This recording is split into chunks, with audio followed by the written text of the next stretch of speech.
Story number 1. It was past 11 p.m. when Leah finally turned off the TV and headed to bed. The old farmhouse creaked and groaned with age, but she was used to it. Her grandparents had left her the property after they passed, and while the house had seen better days, it was home. She had spent the last few weeks there alone, trying to renovate it little by little. Tonight was no different, just another quiet evening. Leah loved the solitude, or so she told herself. Being out in the countryside with no neighbors for miles gave her the space she needed to think. She didn't mind the isolation until the nights grew quiet, almost too quiet. She often reminded herself that the noises she heard were just the house settling or the wind rattling the old window panes. Nothing more. As she climbed into bed, she noticed how heavy the silence felt tonight. The usual sounds of crickets chirping outside were conspicuously absent. Instead, there was just stillness. Shaking off her unease, Leah turned off the lamp and pulled the blankets up to her chin. Within minutes, she drifted into an uneasy sleep. It started with a dream, a strange, vivid dream. She was walking through the farmhouse, but it wasn't her farmhouse. The walls were darker, the air colder, and the light dimmer. The furniture was wrong, old and unfamiliar, and there was a strange smell of damp earth and rot. She felt herself being drawn to the basement door, which hung slightly ajar. A faint sound came from below, like someone whispering her name. She wanted to turn away, but her feet moved on their own. Step by step, she descended into the darkness. She woke with a start, her heart pounding in her chest. The room was pitch black, save for the faint glow of the moonlight filtering through the curtains. She glanced at the clock, 2:13 a.m. Leah took a deep breath, telling herself it was just a dream. But as she lay there trying to calm her racing heart, she became aware of something else. The floorboards in the hallway outside her bedroom were creaking, slowly, methodically. It sounded like someone was walking. She froze, straining to hear. The farmhouse was old, yes, but those weren't the random groans of wood shifting under its own weight. These were deliberate footsteps, each one slow and heavy. They stopped just outside her door, her breath caught in her throat. She tried to convince herself it was her imagination, but the faint shadow of movement beneath the door made her stomach drop. Someone, or something, was out there.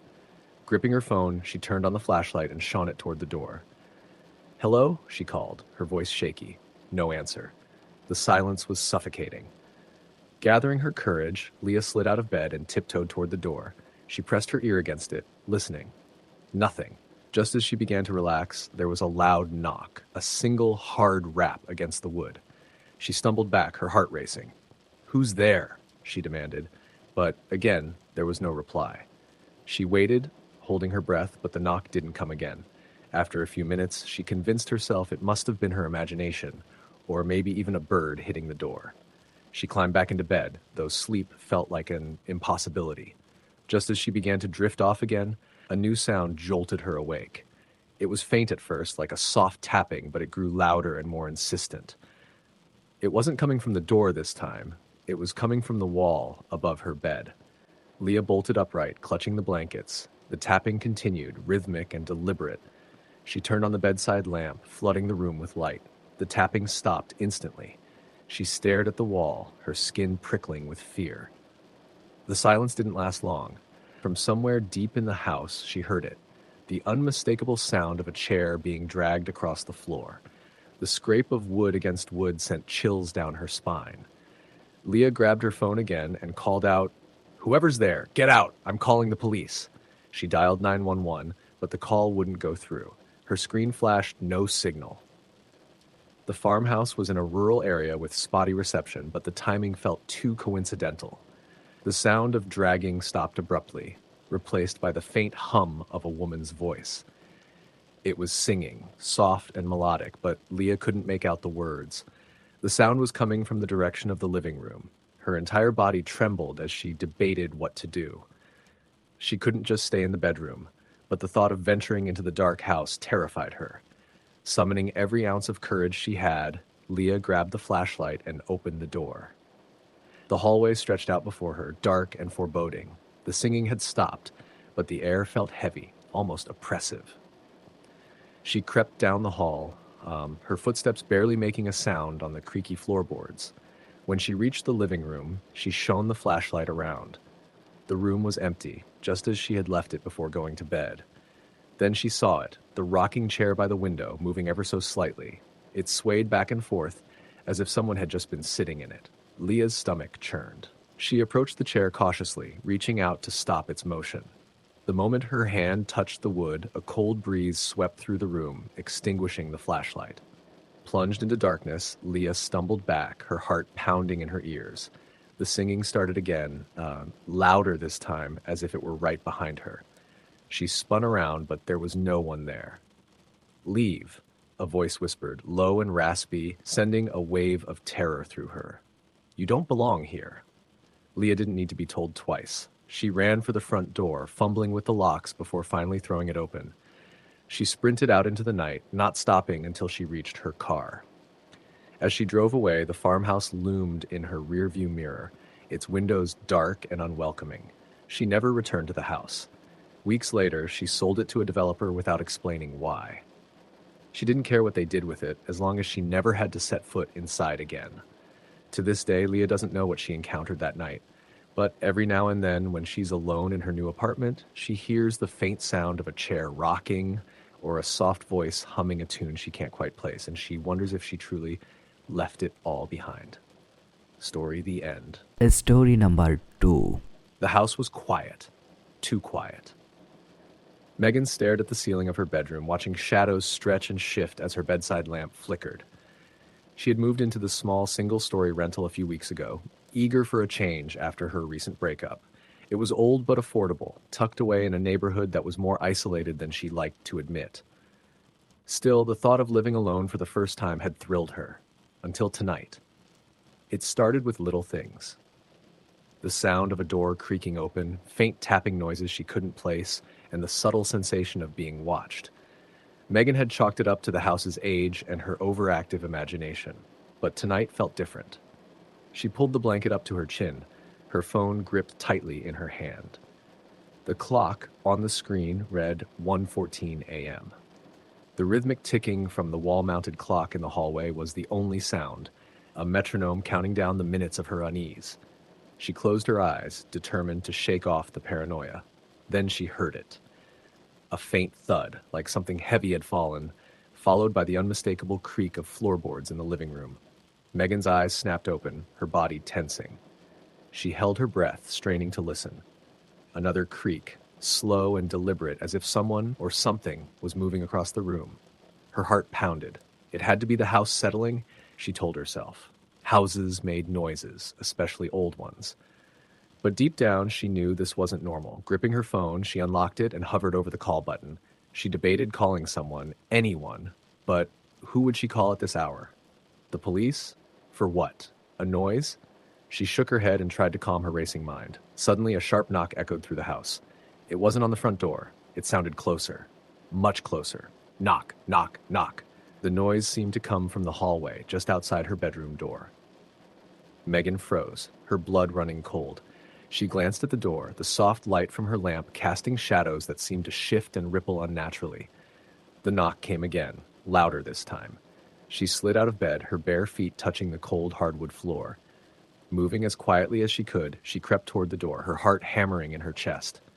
"Hello," she called out, her voice trembling. No response. Megan hesitated, her hand hovering over the doorknob. Her irrational mind told her to stay put, to wait until morning when everything would seem less terrifying. But curiosity, or perhaps foolishness, got the better of her. She unlocked the door and pulled it open. The hallway was empty. The dim glow from a nightlight plugged into the wall cast long shadows, but nothing appeared out of place. Megan stepped out, her eyes darting back and forth, her ears straining for any sound. The house was silent again, as if nothing had happened. She was about to turn back to her room when she heard it. A faint whisper, so soft she almost thought she imagined it. It came from the living room. Clutching her phone like a lifeline, Megan edged toward the living room. The air grew colder with each step, a chill that seemed to seep into her bones. When she reached the doorway, she peered inside. The room was dark, the only light coming from the moon filtering through the curtains. Everything was still except for the old rocking chair in the corner. It was moving. back and forth, the chair swayed as though an invisible force occupied it. Megan's breath caught in her throat. She stared, unable to look away, her mind racing for an explanation. Perhaps a draft had caught it, or maybe it had been left rocking from earlier in the evening. But she hadn't touched the chair all day. The whispering started again, louder this time, though she still couldn't make out the words. It seemed to come from every direction, surrounding her, filling the room with an eerie, unnatural hum. Megan stumbled backward, her phone slipping from her hand and clattering to the floor. The whispering stopped abruptly, and then the chair stopped rocking. For a moment, the silence was absolute. Megan stood frozen, her eyes locked on the chair, waiting for something, anything to happen. Then, slowly, the chair began to tip forward. It leaned too far, toppling onto its side with a loud crash. That was enough. Megan turned and bolted down the hallway, slamming her bedroom door shut behind her. She pushed the dresser in front of it, her hands shaking so badly she could barely move it. She climbed back into bed, pulling the blanket over her head like a child hiding from a nightmare. The silence returned, heavier than before. She lay there, trembling, her ears straining for any sign of movement. Hours seemed to pass, but she didn't hear anything. Just as she began to think it was over, a sound shattered the stillness. A low, guttural laugh. It came from inside the room. Megan flung the blanket off and grabbed her flashlight, shining it around the room in a panic. The light revealed nothing, no intruder, no shadowy figure, nothing to explain the sound. But she could feel it. The presence. It was there, watching her, feeding off her fear. She didn't sleep the rest of the night. When dawn finally broke, she grabbed her car keys and left the house without looking back. She drove straight to a friend's place, too shaken to explain what had happened. Megan never returned to the house. She broke her lease and paid the penalty without a second thought. The landlord seemed unsurprised when she told him she couldn't stay. He didn't ask why, and she didn't offer an explanation. Months later, she heard through a mutual friend that the house had been empty ever since. Every new tenant left within weeks, citing strange noises and an overwhelming sense of dread. Megan still dreams about that night sometimes. In her dreams, she's back in the house, staring at the rocking chair as it sways on its own. And in the shadows, just beyond her vision, she can hear it. The soft, guttural laugh that still haunts her to this day. Story the end. Story number 3. The small apartment was quiet, save for the occasional hum of the refrigerator in the kitchen. Alex sat curled up on the couch, staring at the muted TV as rain drummed against the windows. It had been a long day at work, and she was grateful for the solitude. Her roommates were out for the weekend, leaving her with the rare luxury of having the place to herself. She didn't mind being alone. In fact, she often preferred it. But as the evening wore on, an uneasy feeling began to creep over her. It was subtle at first, a vague sense of being watched. She dismissed it, chalking it up to tiredness and the gloomy weather. Still, she found herself glancing over her shoulder more than once, her eyes lingering on the shadows that seemed to pool in the corners of the room. By the time she got ready for bed, the rain had stopped, leaving behind an eerie stillness. Alex climbed under the covers, her phone in hand, scrolling through social media to distract herself. The sound of the wind brushing against the windows was the only noise, and it lulled her into a sense of calm. Eventually, her eyelids grew heavy, and she set the phone aside, drifting into a light sleep. She wasn't sure how long she'd been asleep when the sound woke her. It was faint, almost imperceptible, but it pulled her from her dreams with a jolt. She lay still, her heart thudding in her chest as she strained to hear. At first, there was nothing but silence. Then it came again, a soft creak, like a footstep on the wooden floor just outside her bedroom. Alex froze. The apartment was old, and the floors often made noises, but this was different. It was deliberate, slow, and measured. She held her breath, listening as the sound moved closer, stopping just outside her bedroom door. Her mind raced. Had someone broken in? The door was locked, she was sure of it, but now doubt crept in. She reached for her phone, fumbling in the darkness, but when she turned it on, the screen was blank. Dead battery. Panic surged through her. She debated calling out, but decided against it. Instead, she slipped out of bed as quietly as she could and grabbed the baseball bat she kept under the bed for emergencies. She tiptoed to the door, her hands trembling as she pressed her ear against the wood. Silence. She waited, her heart pounding so loudly she was sure whoever was outside could hear it. Then, slowly, the doorknob turned. Alex stumbled back, clutching the bat tightly, her eyes glued to the door as it creaked open. The hallway beyond was pitch black, but she saw no one. "Hello?" she whispered, her voice barely audible. No response. She stepped forward, her grip tightening on the bat as she leaned into the hallway, shining the flashlight from her bedside table ahead. The beam of light illuminated the empty corridor. Everything was still. Alex let out a shaky breath, trying to convince herself it was nothing. Maybe the wind had rattled the door. Maybe it hadn't been shut properly in the first place. She closed the door again, locking it this time, and climbed back into bed. Sleep didn't come easily, but eventually exhaustion won. She was just beginning to drift off when the sound returned, this time louder. A series of slow, deliberate footsteps echoed down the hall, stopping just outside her door again. Her blood ran cold as she stared at the ceiling, paralyzed with fear. Then came the sound of scratching, long, deliberate strokes against the wood of the door. Alex sat up, clutching the bat, her breathing shallow. "Who's there?" she called out, her voice shaking. The scratching stopped. For a moment, there was only silence. Then, in a voice barely above a whisper, she heard it. "Let me in." Her stomach twisted, and she felt bile rise in her throat. The voice was wrong, hoarse and guttural, like it belonged to someone who hadn't spoken in years. "I'm calling the police," she shouted, hoping to scare whoever it was. But even as she said it, she knew she wouldn't. Her phone was dead, and the thought of leaving the room to find a charger was out of the question. The voice didn't respond. Instead, the footsteps retreated, growing fainter until they disappeared altogether. Alex sat in bed, bat in hand, waiting for what felt like hours. When the first light of dawn filtered through the curtains, she finally mustered the courage to open the door. The hallway was empty. Everything was as it should be, except for the faint scratches on the outside of her door. They hadn't been there before. She didn't sleep the next night, or the one after that. She tried to convince herself it had been a dream, a product of her tired mind playing tricks on her. But the scratches on the door told a different story. A week later, Alex moved out of the apartment, unable to shake the feeling that she was being watched. She never told her roommates what happened. She didn't want them to think she was crazy. But sometimes, late at night, she still hears it in her dreams.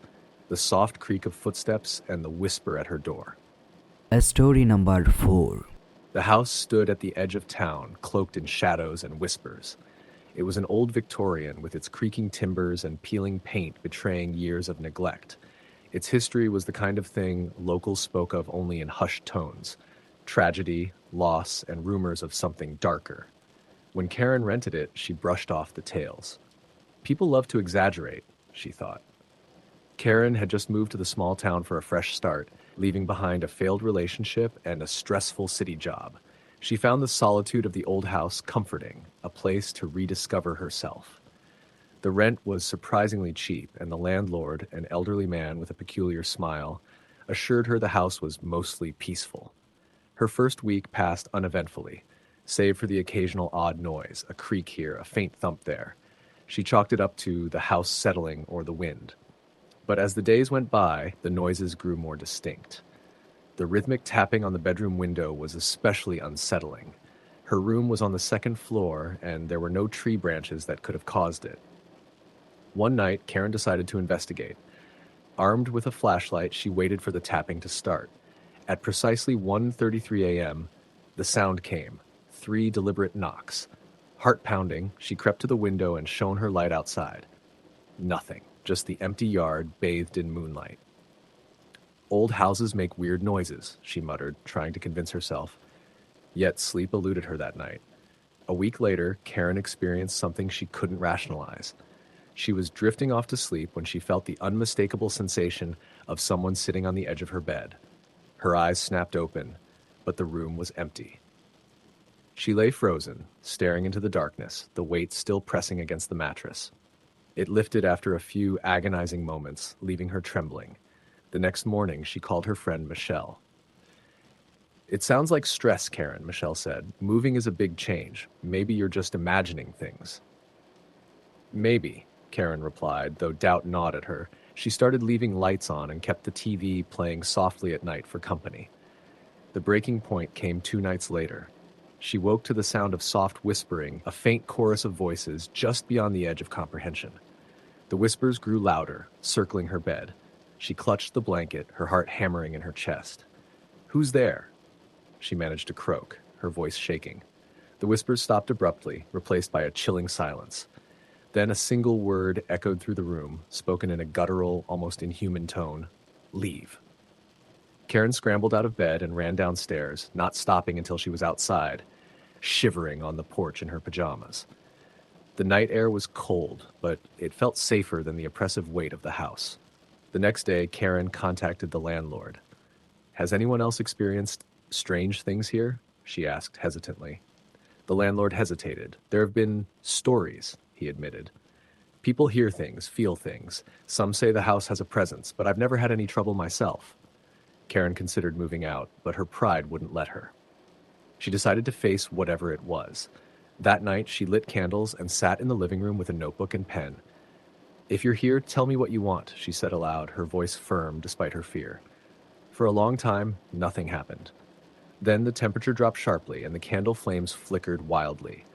The pen on the table moved slowly at first, then with purpose, scratching words onto the paper. "Get out." "Why?" Karen asked, her voice barely above a whisper. The pen didn't move again, but the room filled with the sound of footsteps pacing above her, heavy and deliberate. She bolted to her car and spent the night at a motel. The following day, Karen did some digging at the local library. She discovered that the house had been owned by a reclusive man named Edgar Greaves, who had disappeared decades ago. Neighbors claimed he had been a strange, paranoid figure who rarely ventured outside. Some said he was obsessed with the idea of intruders and had set traps all over the house. Karen returned to the house one last time, determined to confront whatever lingered. She walked through the rooms, speaking aloud. "Edgar, if you're here, I'm not your enemy. I just want peace." As she reached the bedroom, the air grew heavy. The door slammed shut behind her, and the room plunged into darkness despite the midday sun. Karen felt a cold hand grip her shoulder, and a voice hissed in her ear, "You shouldn't have stayed." She screamed, struggling to break free, and the grip vanished. The door creaked open, and sunlight flooded the room. That was enough for Karen. She packed her things and left that same day, vowing never to return. Months later, the house was listed for rent again. Karen saw the ad in a local paper and shuddered. She never spoke of her experience to anyone now, but she couldn't help but wonder if the next tenant would heed the warning she had ignored. Story the end. Story number 5. The night was quiet, with only the occasional rustle of leaves outside breaking the stillness. Elena had been staying in her late grandmother's house for 2 weeks, cleaning out old belongings and preparing it for sale.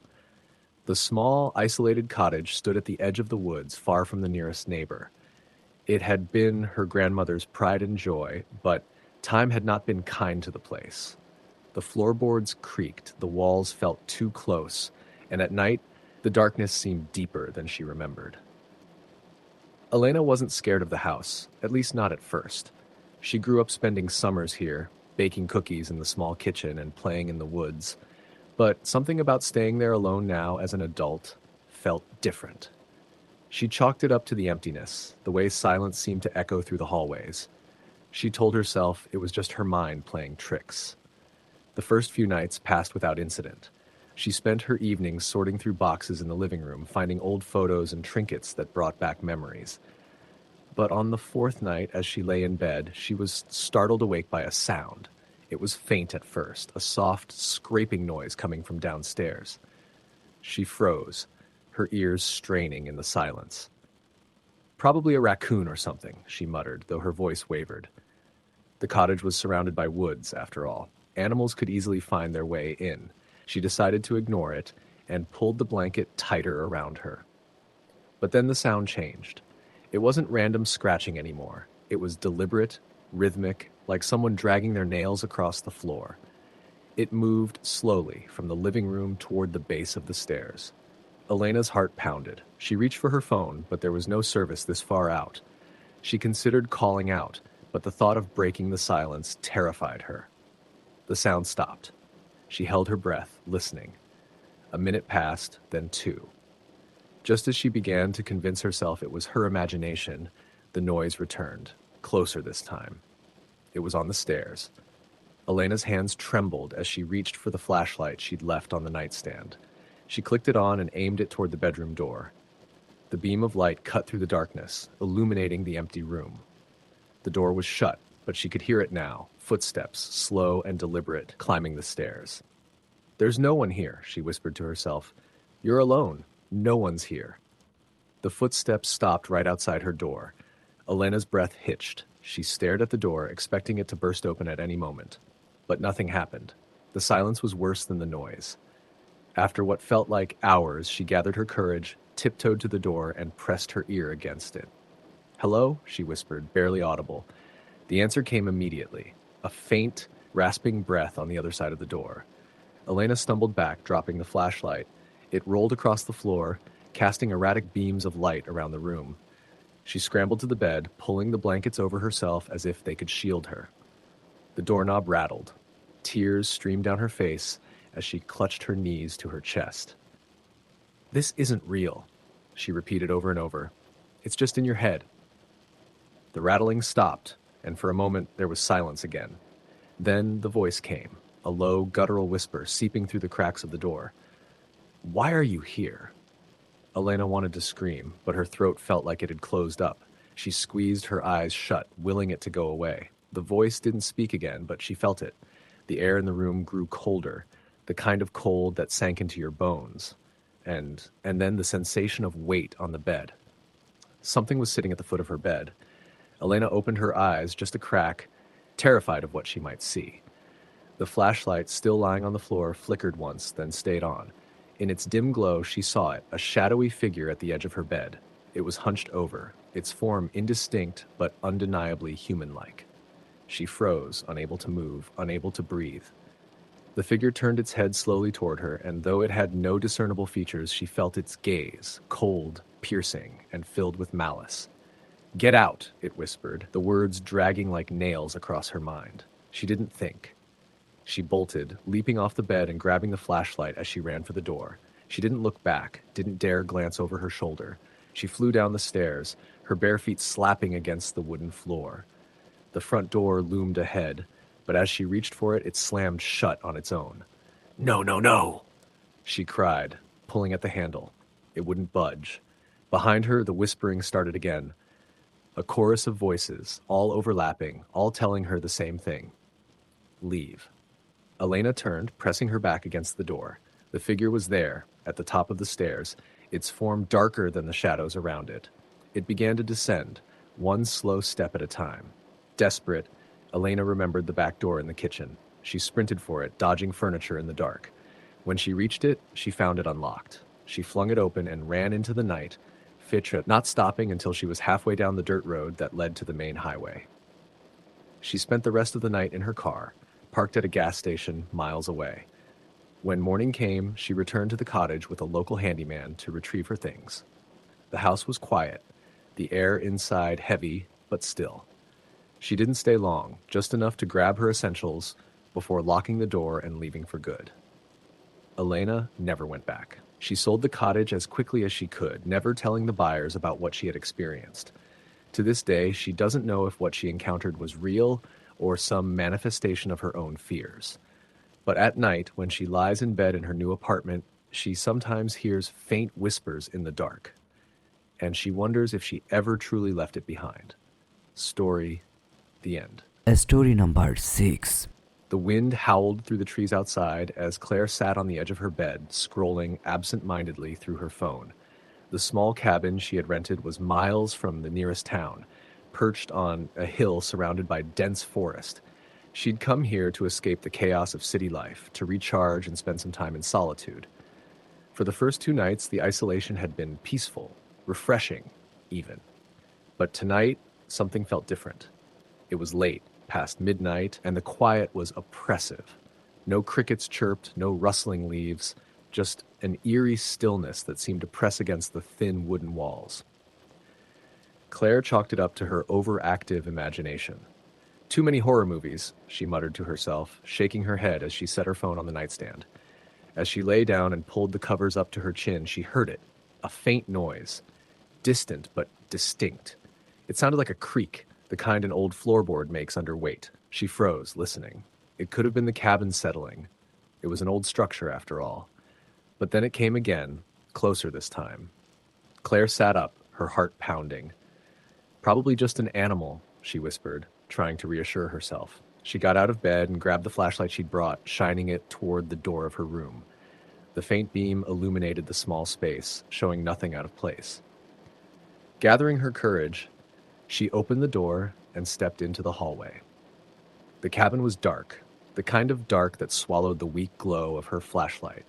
She moved cautiously, her bare feet making soft thuds on the wooden floor. The noise had come from the living room, she was sure of it. When she reached the end of the hallway, she peered into the open space. The moonlight streaming through the windows revealed the empty couches, the fireplace, and the rustic decor. Nothing seemed out of the ordinary. Just as she was about to turn back, a soft knock echoed through the room. It came from the front door. Claire's breath hitched. Her first thought was that someone had found their way to the cabin, but who would be out here in the middle of the night? She hesitated, debating whether to open it. The knock came again, louder this time. "Who's there?" she called out, trying to sound braver than she felt. No answer. Gripping the flashlight tightly, she crept toward the door. Through the small peephole, she saw nothing but darkness. The porch light must have gone out. Her fingers hovered over the lock, but something deep in her gut told her not to open it. Instead, she backed away slowly. That's when the knocking started again. Not on the front door this time, but on the windows. All of them. Rapid, uneven knocks came from every direction, as if dozens of hands were pounding against the glass. Claire spun around, her flashlight beam darting from one window to the next, but she couldn't see anything outside. Her breathing grew ragged as the sound intensified. It wasn't random, it was deliberate, almost like a pattern. And then, just as suddenly as it started, it stopped. Silence filled the cabin, thicker and heavier than before. Claire backed into the corner of the room, clutching the flashlight like a weapon. She didn't know how long she stood there, waiting for something to happen to her, but eventually, the silence was broken by a new sound. A faint creaking, coming from upstairs. Her blood ran cold. The cabin didn't have a second floor. The creaking grew louder, each step deliberate and slow, as if someone or something was walking on the ceiling. Claire's legs felt like they might give out, but she forced herself to move. She bolted back down the hallway to her bedroom and slammed the door shut. Her hands shook as she locked it, then wedged a chair under the handle for good measure. She retreated to the bed, sitting with her back against the headboard and the flashlight aimed at the door. The creaking had stopped again, replaced by a new sound. Scratching. It came from inside the walls, soft at first, then more frantic, like claws raking against wood. It moved, circling the room, growing louder with each pass. Claire's phone vibrated on the nightstand, and she nearly screamed at the sudden noise. She snatched it up, grateful for the distraction, but when she looked at the screen, her stomach dropped. The call was coming from an unknown number. Her thumb hovered over the decline button, but curiosity or fear got the better of her. She answered. "Hello," she whispered, her voice trembling. For a moment, there was only static. Then a voice, low and distorted, crackled through the line. "You shouldn't have stayed." The line went dead. Claire dropped the phone, her heart hammering in her chest. She wanted to believe it was a prank, but deep down she knew better. The scratching stopped abruptly, and the silence that followed was suffocating. She strained to hear anything, but the only sound was the blood pounding in her ears. Just when she thought it was over, the doorknob rattled. "No," she whimpered, pressing herself against the headboard. The rattling grew more violent, the door shaking as if something was trying to force its way in. The chair under the handle groaned under the pressure. Then everything stopped. No rattling, no scratching, no creaking, just silence.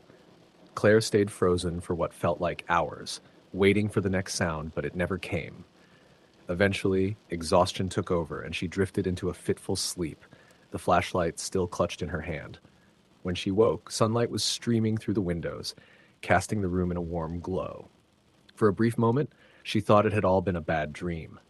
But when she got up and opened the door, she froze. Deep gouges marred the outside of the door, as if something with claws had tried to tear it open. The chair was split in half, the wood splintered and broken. She backed away, her heart racing. Without bothering to pack her things, Claire grabbed her keys and fled the cabin. She drove straight into town, refusing to look back. She left the keys with the rental agency and never returned. Years later, she still doesn't know what happened that night. But sometimes, when she's lying in bed, she hears faint creaks in the ceiling above her, and her mind drifts back to the cabin. She's never told anyone about what she experienced, not because she thinks they wouldn't believe her, but because she's terrified that speaking of it might call it back. Story the end.